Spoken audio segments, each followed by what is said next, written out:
Estamos con Sergio Berni en nuestro estudio. Hay una frase que me gustó que la saca la revista Noticias. Dice: soy consciente de que me estoy inmolando, pero yo voy donde me diga la presidenta.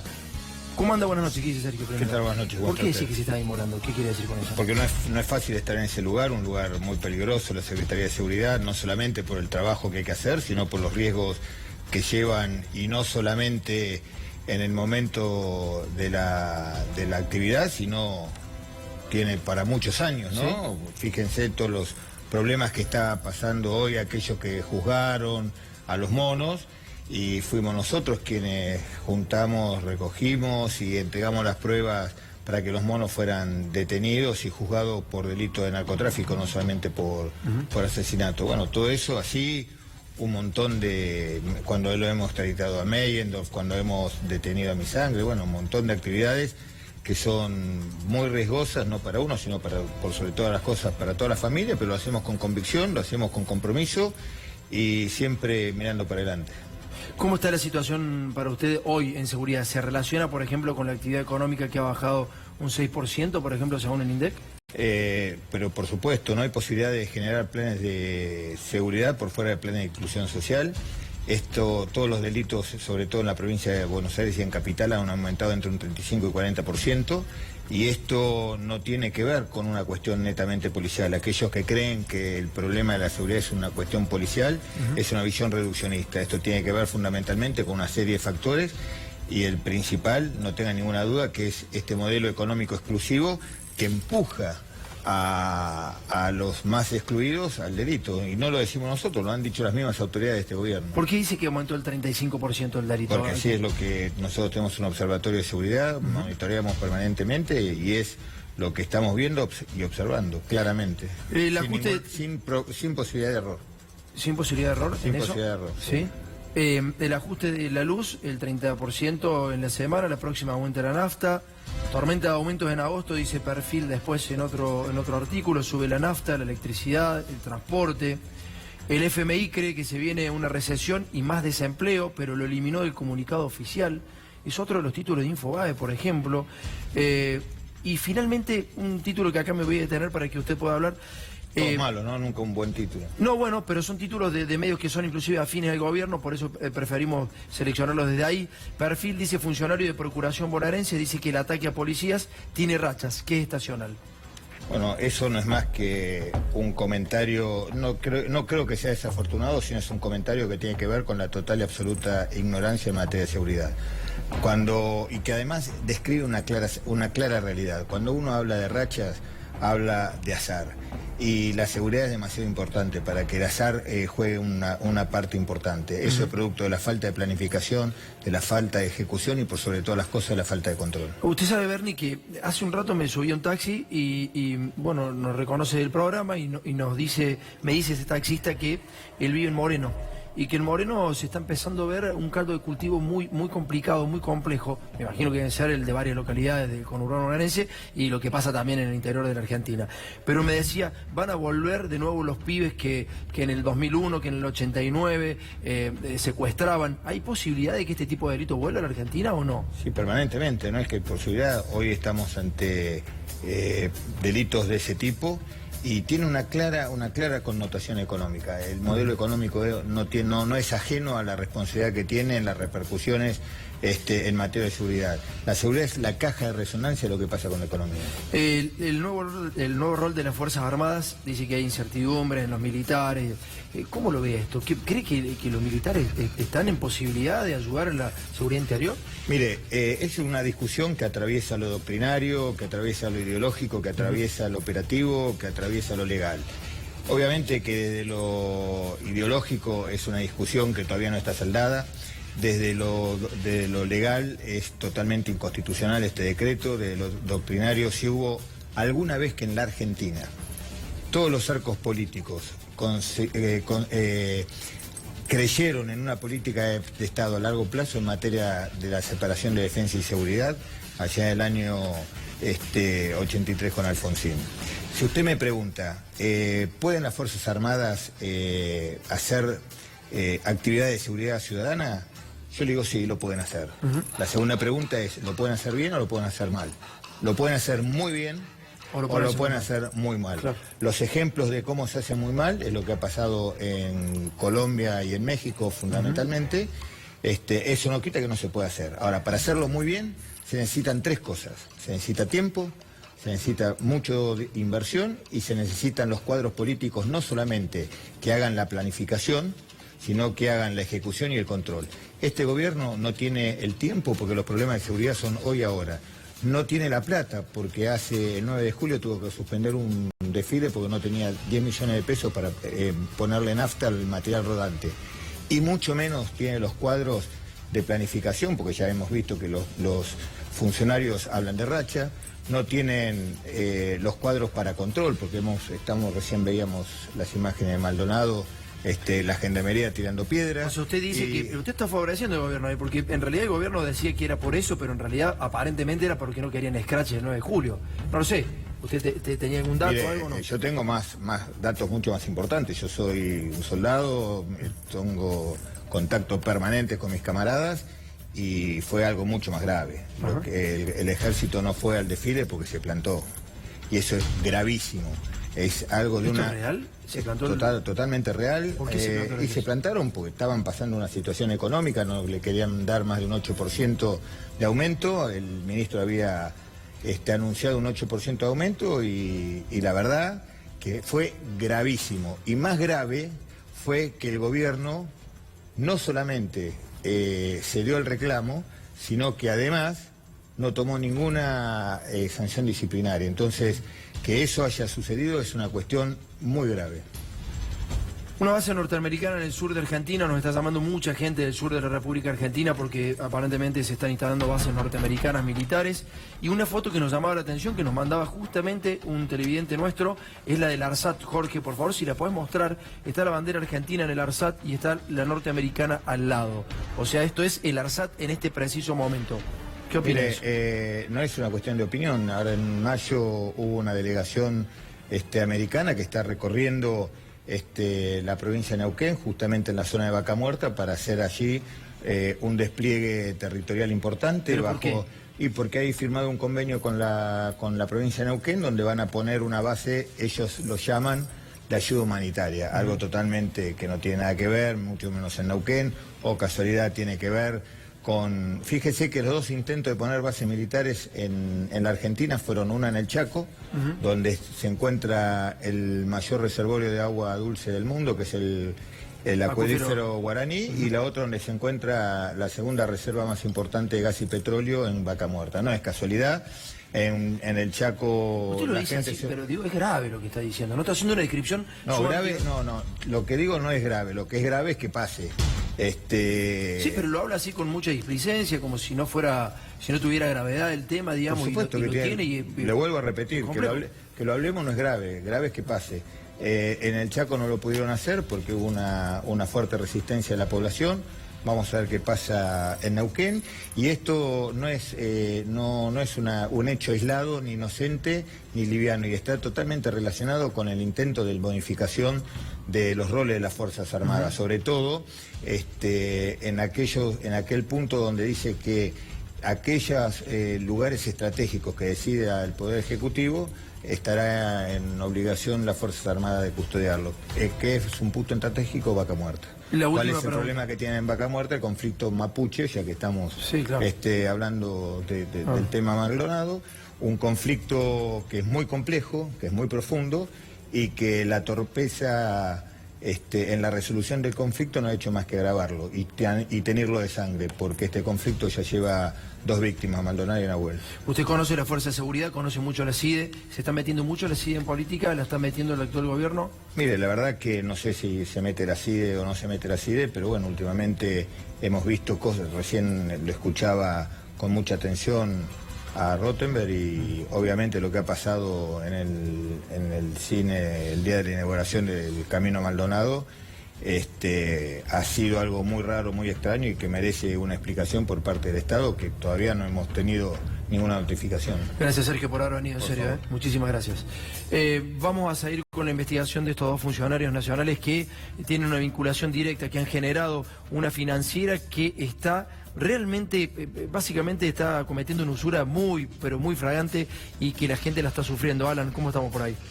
Tomás, ¿a cuánto puede llegar la ambición por el dinero y por hacerlo sin escrúpulos, sin ningún tipo de escrúpulos, como ocurre con esta red de empresas que participan de estas actividades financieras que se quedan, insisto, con los sueldos de la gente? Les vacían las cajas de seguridad de la gente, les vacían las cuentas sueldo, ingresan a las cuentas de los bancos a través del CBU y los dejan sin un peso. Y esto es literal, sin un peso. Bueno, antes de ver el tape, antes de ver lo que es el informe de Alan Longhi, te vamos a mostrar rápidamente, te certificamos cómo es la situación. Aparece Jardi Santiago, que es secretario en el Ministerio de Agroindustria de la Nación. La historia laboral, según consulta realizada en AFIP y ANSES, es Winan S.A., era lo que había generado este muchacho, que es hoy secretario de Coordinación del Ministerio de Agroindustria de la Nación. Dame el próximo paño, esto es rápidamente para saber que estos son los responsables de lo que ahora vas a escuchar. PrestoHoy.com.ar es administrado por Winans S.A. PrestoHoy es la financiera que aparece en Internet y está realmente cometiendo un delito grave por Internet. Constitución de la sociedad, Naola S.A., septiembre de 2010, Fernando Ariel Molas, el otro funcionario que justamente con Santiago Jardi constituyen Naola S.A. Naola S.A. es quien ejecuta todos los contratos supuestos, porque no existen contratos por Internet, la que ejecuta a la gente. Por favor, el informe de Alan Longhi.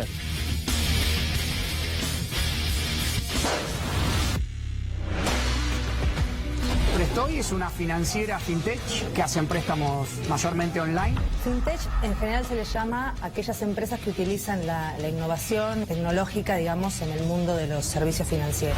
Le están prestando plata a gente que por lo general tiene algún problema crediticio que figura en algún informe financiero, como puede ser Veraz. Han encontrado artilugios legales para no estar reguladas por el Banco Central y por la Ley de Entidades Financieras. A partir de abril del año pasado empezó a generar débitos indebidos y le ha terminado vaciando las cuentas en muchos casos a esta gente. No, lo que yo te estoy diciendo es que ustedes me debitaron de a 2 a 3 veces por mes, el mismo importe. Y se le debitó demandar por claro.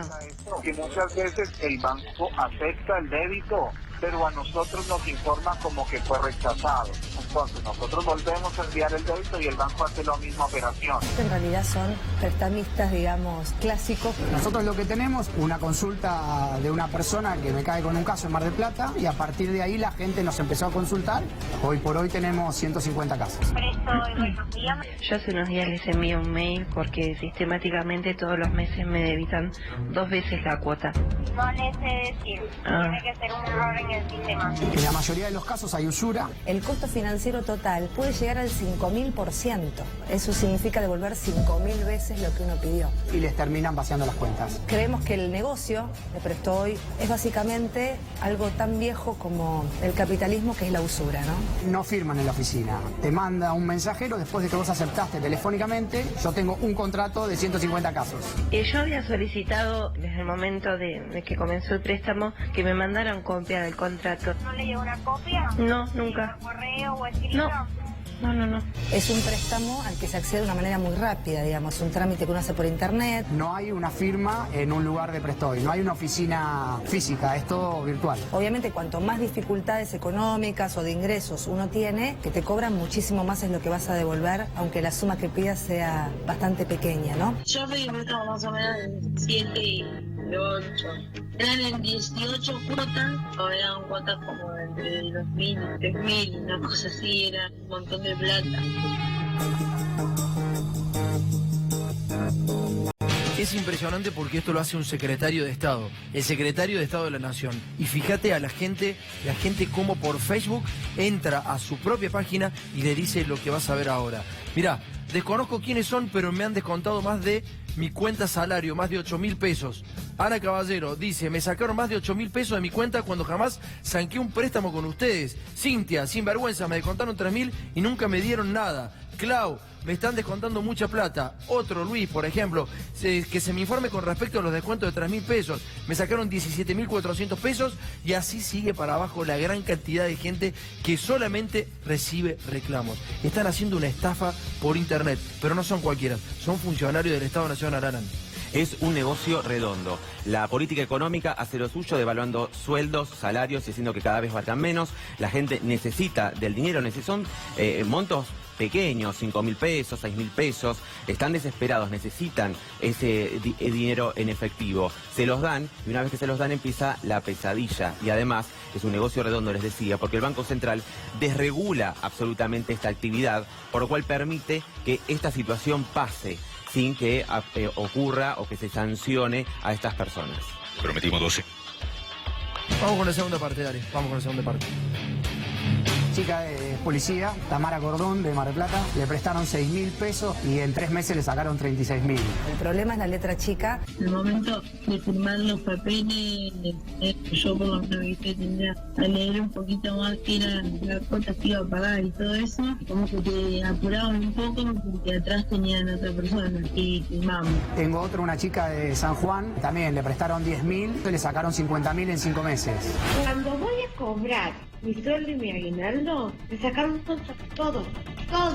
A todas luces nos parece que se va a incrementar con el paso del tiempo y de la crisis económica y de cómo golpean las familias el nivel de endeudamiento. Y hay otra clienta mía que sacaron 106.000 pesos por un crédito de 6.000. En total, después de haber pagado mi préstamo, 106.800 pesos. Te llegan a cobrar el 1,5% diario, más el 50% más en la otra tasa. La deuda inicial está paga ya, pero ahora ellos siguen descontando cualquier cosa, en cualquier momento. Nunca es recomendable caer en las garras de alguien que te presta dinero sin que nadie lo controle y que además te cobre cualquier cosa hasta el infinito. Y yo cerré mi cuenta para que eso no me pasara más porque me descontaban mucho. Y el mes pasado me encontré con que no tenía cuenta de nuevo porque habían sacado todo. ¿Cómo encontraron mi cuenta? No sé, un nuevo, no sé. ¿Esto es toda la demanda? Sí. Bueno. En principio ya te diría que si cayera en un juzgado donde el juez es pro consumidor, este pagaré es nulo. Les hacen firmar un pagaré porque básicamente lo que están buscando es generar un título ejecutivo y uno ni siquiera tiene que nombrar la causa que dio origen al pagaré. Tengo un caso, si bien creo que le debitaron de más, no mucho. Lo que se encontró que al año siguiente cobró una indemnización laboral y le debitaron en un solo saque 50.000 pesos. Le sacaron la indemnización laboral. Y sinceramente, si el Estado no interviene para evitar estos niveles de usura y de robo directamente frente a una situación de vulnerabilidad de las personas, esto es algo que va a empeorar y que va a explotar.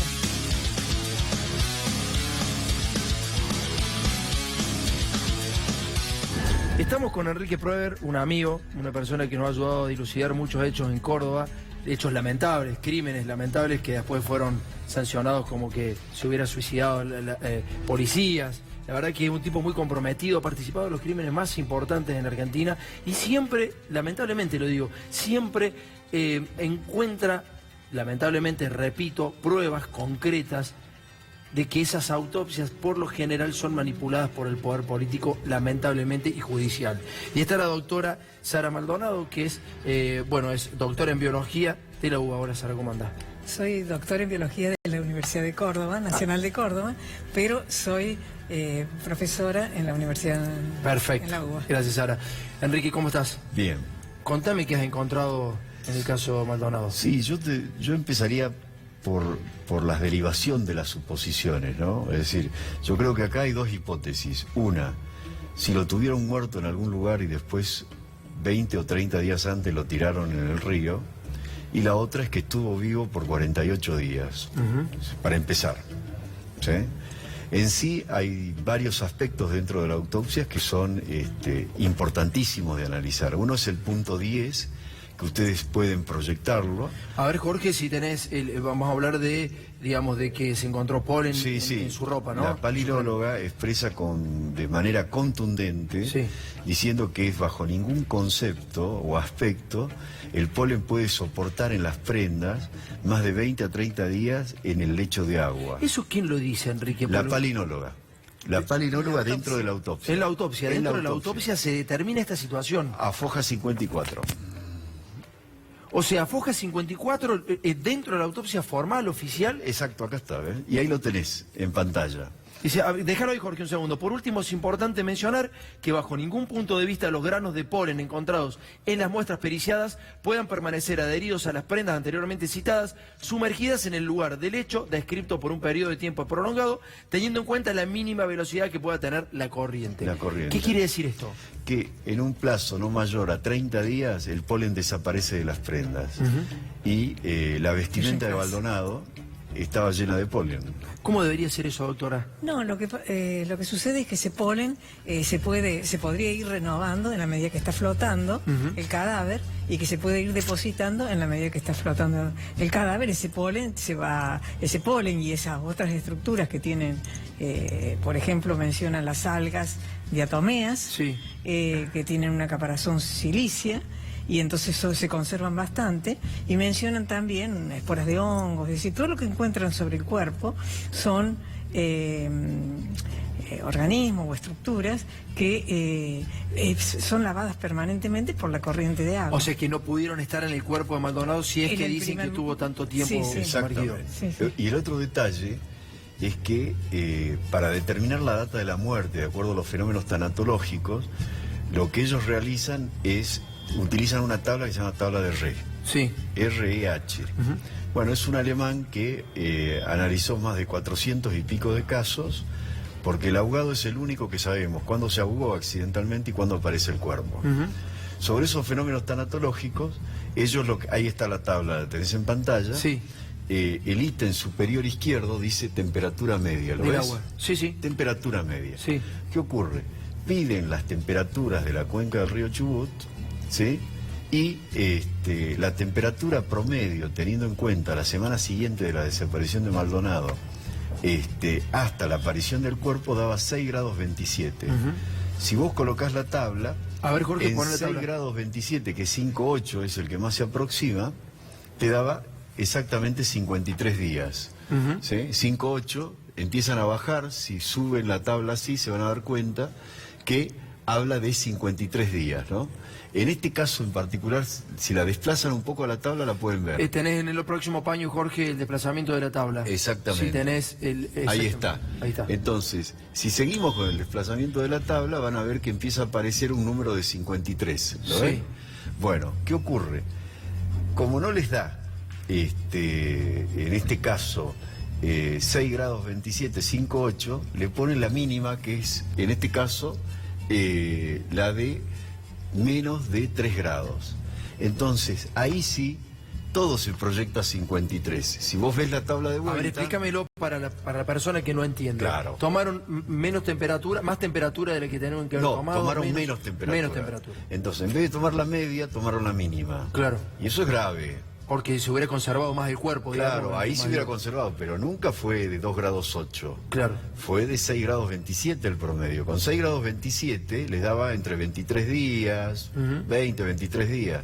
En cambio, con 2,8, como ellos lo colocan, que a su vez fue de junio la temperatura, 13 de junio, un mes y medio antes, es decir, para que les diera 53. O sea, manipularon la realidad, los datos estadísticos de la realidad. Exactamente, hay una manipulación. Hay una manipulación de los explícita. El no haber tomado en cuenta esos datos que acabamos de ver, lo del polen, lo de la temperatura, ¿qué nivel de gravedad tendría, digamos? ¿Son datos anecdóticos dentro de una autopsia o son importantes? Bueno, yo no soy perita. Sí, pero está bien, pero sí. Pero lo que yo analizo es la autopsia. Claro. Entonces, son datos importantes, pero sobre todo la temperatura, yo le agrego siempre a Enrique. El tema es que también en la autopsia figura que el cadáver fue conservado por las condiciones naturales y artificiales. Naturales, primero te aclaro, la temperatura de crioconservación es de menos 80 grados. Bajo cero. Bajo cero, menos 80 grados. O sea, ¿dónde hay ahí? Hasta 196. Esas son las temperaturas que se crioconserva la semilla, el polen, lo que vos quieras conservar. Son las temperaturas de crioconservación. ¿Y eso dice la autopsia? Entonces, la autopsia habla de crioconservación artificial o natural. Y natural nunca pueden haber alcanzado en el río Chubut y en esa zona esas temperaturas. O sea, natural no es. Y artificial, Bueno, hay que explicar a dónde llevaron el cuerpo para que alcanzara, porque se crió Ahí vienen las dos líneas investigativas. ¿Qué le pasó al perito de parte? ¿Por qué los Maldonados tuvieron una persona que dejó esto, digamos, en el camino? Yo no sé si salieron, no sé si una no de ellas consultaron. salió a cruzarme diciendo de que yo buscaba prensa nada más, pero de hecho por lo menos yo leí la autopsia, ¿no es cierto? Si ella firmó sin leer la autopsia es un problema grave. Pero ¿qué me interesa si vos buscas prensa o no buscas prensa? A mí lo que me interesa son los datos reales. Acá están. Claro, digamos, no me interesa si vos querés prensa o no querés prensa. Lo que me interesa es si esto es la realidad o no es la realidad. Bueno, el otro problema que tiene la autopsia es cuando habla de las de la fauna de insectos, la fauna entomológica, la palabra que corresponde, la fauna de insectos terrestre y acuática. Sí. El perito en ese aspecto, en el análisis de los insectos, la acuática no sirve para nada, no sirve para dar data Determinar la data de la muerte. Sí. La que sirve es la fauna terrestre, pero resulta que la fauna terrestre en su totalidad está ausente, es decir, no existe nada. No entonces existe. ellos como no tienen datos, entonces ¿qué es lo que hacen? Dicen que el cuerpo nunca estuvo sobre la tierra, pero que además flotó unos pocos días, ¿entendés? Entonces, si flotó unos pocos días, 2 días, porque si no ya el tercer día ya hay registros de que ya los insectos atacaron el cuerpo. Claro. Entonces, o sea, no tenían nada. Con eso sacaron la inferencia que el cuerpo estuvo siempre sumergido, salvo en un momento determinado, 2 días antes de que lo encontraran, 3 días, que salió a flote. A esto le tenés que sumar que le tomaron huellas dactilares para identificarlo. Y el guantelete de piel soporta entre 15 y 20 días. Y en eso estamos todos de acuerdo. Porque la maceración en el agua, vos apenas te bañás, Sí, está claro. se te arrugan todos los dedos. Imagínate que en 15 o 20 días se desprende la epidermis y la dermis y quedan nada más que los músculos. En este caso en particular, otras cosas que no tuvieron en cuenta y que está declarado dentro de la autopsia, está acá, es que hay una fauna importante en el río, ¿no? Nosotros tenemos nutrias, hurones, bisones, truchas, cangrejos, que todo eso ataca la materia orgánica. Bueno, ¿por qué pasó esto, Enrique? A ver, vos encontrás eso, imagino que la justicia tiene exactamente lo mismo, fueron peritos, fueron médicos. Primero lo que yo quiero aclarar es lo siguiente, ¿no? Es decir, el cadáver no es una bola de cristal y los dioses del Olimpo, en este caso los médicos reunidos ahí, que simplemente fueron 3. Sí. Los que estuvieron frente al cadáver fueron 3. Sí. Todos los demás lo vieron por televisión. Sí. Eso aclarémoslo. Con relación a esto, eso no determina que se cierre el caso. Claro. Hay muchas líneas investigativas. El solo hecho que la palinóloga exprese el polen no puede soportar, porque acá hay un detalle. El cadáver, en el momento determinado, en un proceso enfisematoso, se inflama y flota. Claro. Que eso fue menos de 3 días, como plantea la doctora. ¿Qué ocurre con todo esto? Lo que ocurre con todo esto es que el polen que tiene, Enrique, inclusive lo tiene de zonas que no son de ese lugar. 3 días antes. El polen de otra zona, no es del lugar. 3 días antes de que lo Que encontraran. lo encontrara. ¿Cuál es el detalle? El detalle es que a esto le tenés que agregar en una de las suposiciones que hay que investigar, porque vos sabés que la investigación genera suposiciones que hay que confirmar Sí, claro. o no. En este caso se activa el celular al día siguiente, y esto lo dice el ingeniero Garbax, de la UTN, y se mantiene activo hasta el 6 de septiembre, es decir, más de un mes después. Entonces hay líneas investigativas. Muchas gracias a los dos por haber venido. Queda bastante clara la situación. Evidentemente que han dejado pasar muchas pruebas, han dejado pasar datos e información de científicos, de personas que han participado de la autopsia. ¿Por qué lo dejaron pasar? Solamente algunos lo podrán entender. Algunos que podrán entender que el ataque a lo que fue el estreno de la película está atado a la bomba que supuestamente habían puesto en este canal, al ataque en Plaza de Mayo. Digo, está todo bastante relacionado, está todo muy claro. Muy, pero muy claro. Muchas gracias a los dos por haber venido. No, gracias a vos. Nos vamos de corte, ya volvemos, dale.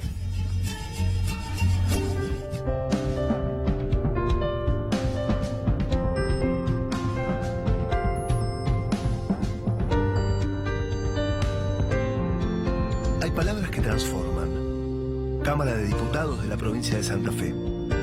El diálogo transforma. Tomás Méndez se viste en Leo Cofré.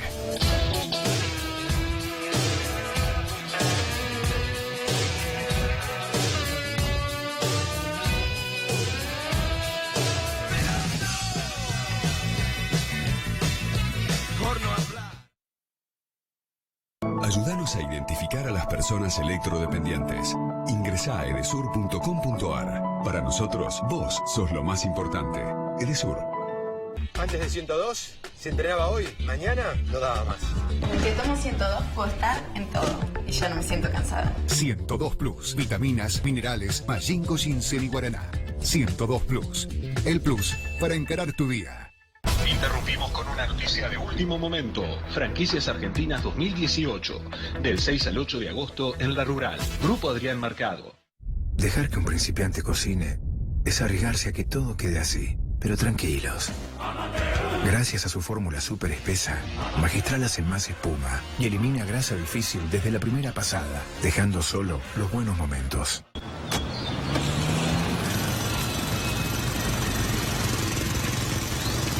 Para aliviar a tiempo el dolor de cabeza, tenés Actron Plus en cápsulas blandas con ibuprofeno y cafeína. Actron Plus Rápida Acción. Alivio que no se hace esperar. Esta noche es noche de Night Sale en Despegar. Exclusivo Online. Hoy domingo, desde las 18 y hasta la medianoche, 12 cuotas sin interés con las mejores tarjetas de todos los bancos en todas las actividades y parques. Solo por hoy, Night Sale en Despegar. Despegar.com. Viajar es posible. Las cosas más sencillas de la vida son muy importantes, no se olvidan. La pasta del domingo, la alegría y el aroma pomarola en la cocina. Las pastas molto son las mejores, con salsa molto son superiores. Por calidad, molto conviene, porque si es molto, molto bene. Molto, más de medio siglo en la mesa de los argentinos. Seguramente hay muchos interesados en su propiedad. Le recomiendo venderla con Max Plen Soaje Pinto, el que vende Max. Llame de mi parte al 4312-8544. ¿De qué color son tus blancos? ¿Blanco tiza? ¿Blanco crudo? No busques más. Para blancos blancos, probá con ACE. Blancos brillantes sin vueltas. ACE lo hace. Y ahora, probá la nueva recarga económica de ACE 3 litros. No te la pierdas.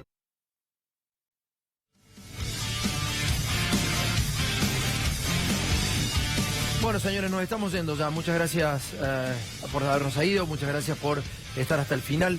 Me parece que lo importante de hoy es todo el programa. La verdad que fue un programa bastante intenso, con mucha información, pero lo importante que nos tiene que quedar es que hicimos una investigación muy detallada de lo que está pasando con Viexa, con Macri, con Pampa Energía, con Mindy y Joe Lewis, y hemos descubierto un hecho de corrupción sumamente grave con pruebas. Miguel. Es una investigación con documentos que están a disposición de la justicia para que empiecen a llamar a declarar. A muchos que incluso les mostramos que en este programa confesaron. Empiezan a confesar cómo digitan la obra pública. Y hay muchos actores descontentos que empiezan a hablar de los casos de corrupción de este gobierno. O sea, es el momento para que empiecen a llamar a declarar, a investigar y a recibir la prueba que tenemos. La prueba es contundente, es de estos días, es de ahora. Pueden analizarla, pueden verla, pueden acceder, y espero que no le pase nada a la persona que nos suministró toda la información, porque le llegaron intimidaciones, lo viste en los WhatsApp, viste en los mensajes. No le va a pasar nada, garantizamos que no le va a pasar nada, porque si es así ya sabemos quién es el responsable. Lamentablemente, el mismo que es responsable todavía de Viexa y de este país. Hasta el domingo que viene. Muchas gracias.